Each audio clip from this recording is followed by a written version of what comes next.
आज हम कवि पद्माकर द्वारा रचित गंगा स्तुति के आगे के पदों की व्याख्या का अध्ययन करेंगे। इसमें पद देखिए। जमपुर द्वार लगे तीन में केवारे को। जमपुर यानी यमपुर और केवारे यानी दरवाजे। है न रखवारे, रखवारे यानी रक्षक, ऐसे बन के उजारे हैं। बन यानी वन और उजारे यानी उजाड़ना। कहे पद्माकर तिहारे प्रण धारे तेऊ, प्रण यानी प्राण। करी अब भाले भारे सुरलोक को सिधारे हैं। सुरलोक यानी स्वर्ग, जहाँ पर देवता निवास करते हैं। सुजन सुखारे करे पुण्य उजियारे अति, सुखारे यानी सुखी होना।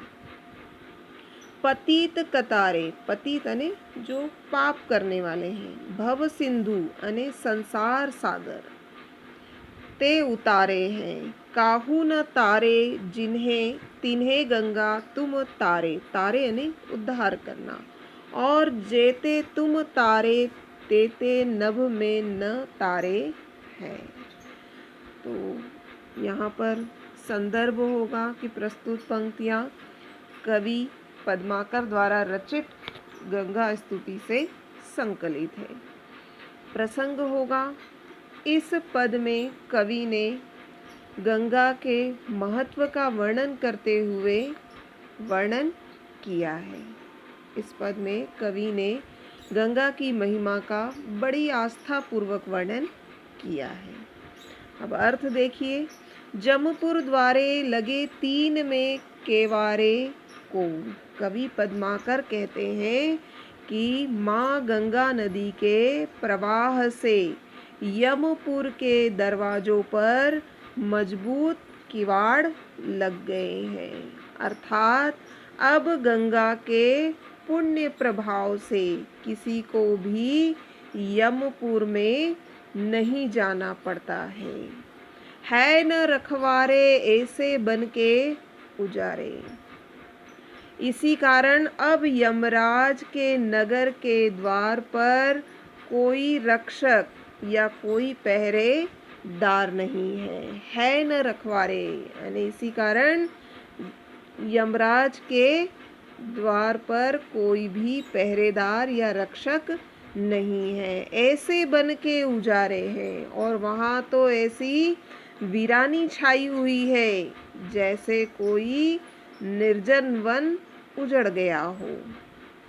कहे पद्माकर तिहारे प्रण धरी तेऊ। कवि पद्माकर कहते हैं कि हे गंगा माता, जिसने भी आपकी भक्ति की है, आपका स्पर्श किया है, स्पर्श का प्रण धारण किया है, उसे करी अब भारे सुरलोक को सुधारे हैं, उसको स्वर्ग की प्राप्ति होती है। कवि कहते हैं कि हे माँ गंगा, जिसने भी आपकी भक्ति का स्पर्श का प्रण धारण किया है, उसको स्वर्ग की प्राप्ति हो जाती है। अर्थात तुमने स्वयं ऐसा प्रण धारण कर रखा है जिससे तुम्हारे सारे मृत लोगों को स्वर्ग में भेज दिया है। सुजन सुखारे करे पुण्य उजियारे अति, और वे वहाँ तुम्हारी कृपा से सज्जनों को सुख प्रदान किया है।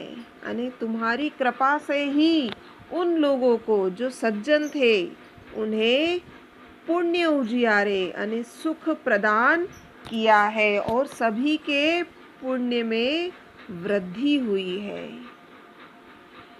पतित कतारे भव सिंधु ते उतारे हैं। तुमने बड़े बड़े पापियों को इस संसार सागर से पार करके उनका उद्धार किया है। काहू न तारे तिन्हें गंगा तुम तारे, और जिन पतितों का उद्धार आपने किया है, किसी अन्य देवता ने ऐसा नहीं किया है, तुमने ऐसा कार्य सहज में किया है, ऐसा उद्धार बड़ी आसानी से कर दिया है। जेते तुम तारे तेते नभ में न तारे हैं। कवि आगे कहते हैं कि इस तरह आपने आज तक जितने भी लोगों को तारा है, जितने भी लोगों का उद्धार किया है, उतने तो आकाश में भी तारे नहीं हैं। तो यहाँ पर एक तारे यानी उद्धार करना और एक तारे यानी आकाश में दिखाई देने वाला तारा। तो यहाँ पर कवि ने ब्रज भाषा का प्रयोग किया है।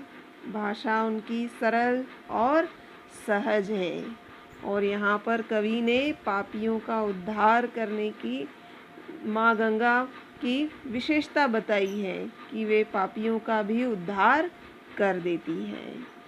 अनुप्रास अलंकार यमक अलंकार होगा, जैसे दो तारे हैं लेकिन एक तारे का अर्थ है उद्धार करना और एक तारे का अर्थ है आकाश में दिखाई देने वाला तारा। रूपक अलंकार और अतिशयोक्ति अलंकार और कवित्व छंद। अब अगला पद देखिए। कुरम पे कौल कौलू है पे शेष कुंडली है। कुंडली पे फबो फेल सुफन हजार की। तो कुरम अने कछुआ और कौल अने सुअर या वराह और शेष अने शेषनाग। कुंडली पे फबो, फबो अने सुशोभित होना। सुफन हजार अने हजार फन वाले। कहे पद्माकर त्यों फन पे फबी है। फन अने फबी अने सुशोभित होना। भूमि पे फबी है, फबी अने सुशोभित होना। थीति, थीति अने स्थित। रजत प्रहार, रजत पहाड़, रजत पहाड़ अने कैलाश पर्वत। रजत पहाड़ पर शंभु सुरनायक है। शंभु अने भगवान शिव। शंभु पर ज्योति जटाजूट है। जटाजूट अने बालों की लटे। शंभु जटाजूटन पे चंद की छुटी छटा। चंद की छटान पे छटा है गंगा धार की।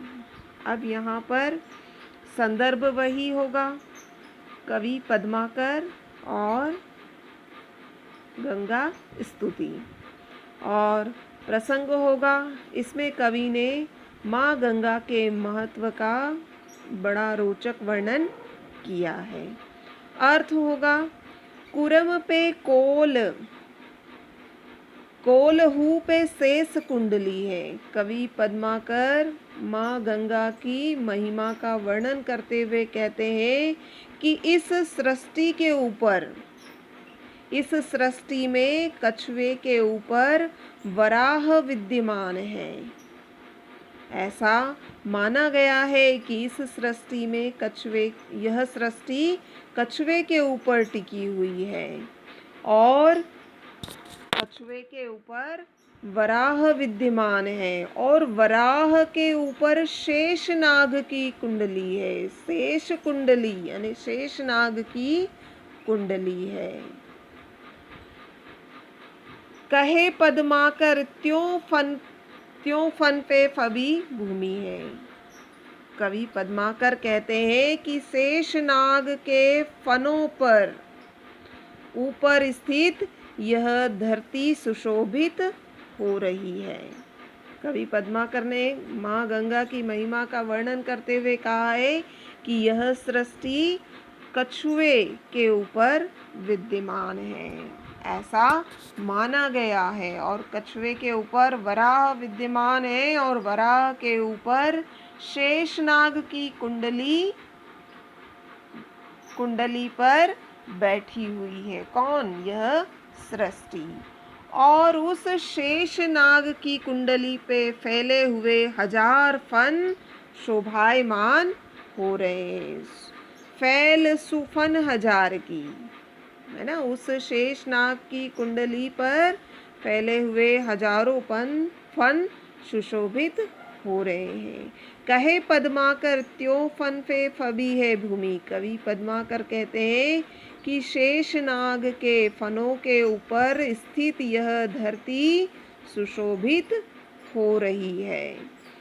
भूमि पे फबी है और उस भूमि पर स्थिति रजत पहाड़ की, और उस भूमि पर रजत पर्वत अर्थात कैलाश पर्वत स्थित है।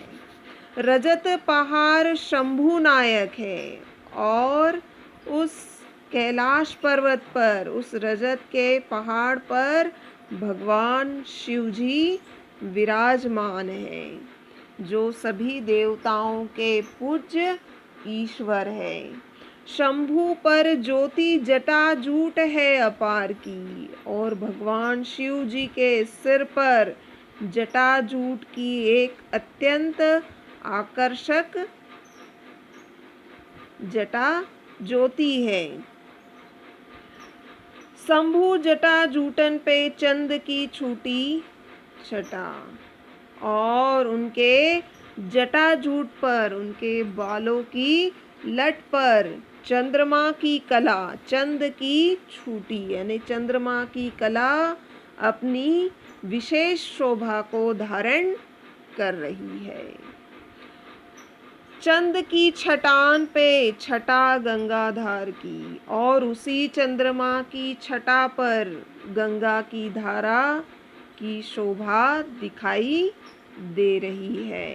कहने का तात्पर्य यह है कि इस सृष्टि में गंगा की महिमा सबसे बढ़ चढ़कर है, क्योंकि उनकी स्थिति शिव जी, भगवान शिव जी के जटाजूट में सबसे ऊपर है। तो यहाँ पर विशेष होगा, इसमें कवि ने माँ गंगा के प्रति अपनी भक्ति भावना को व्यक्त किया है। साथ ही यहाँ पर कवि ने पौराणिक कथाओं के माध्यम से माँ गंगा के महत्व के बारे में बताया है। तो भाषा ब्रज भाषा है, कवित्व छंद है, और संपूर्ण पद में अनुप्रास अलंकार। ठीक है, बहुत बहुत धन्यवाद।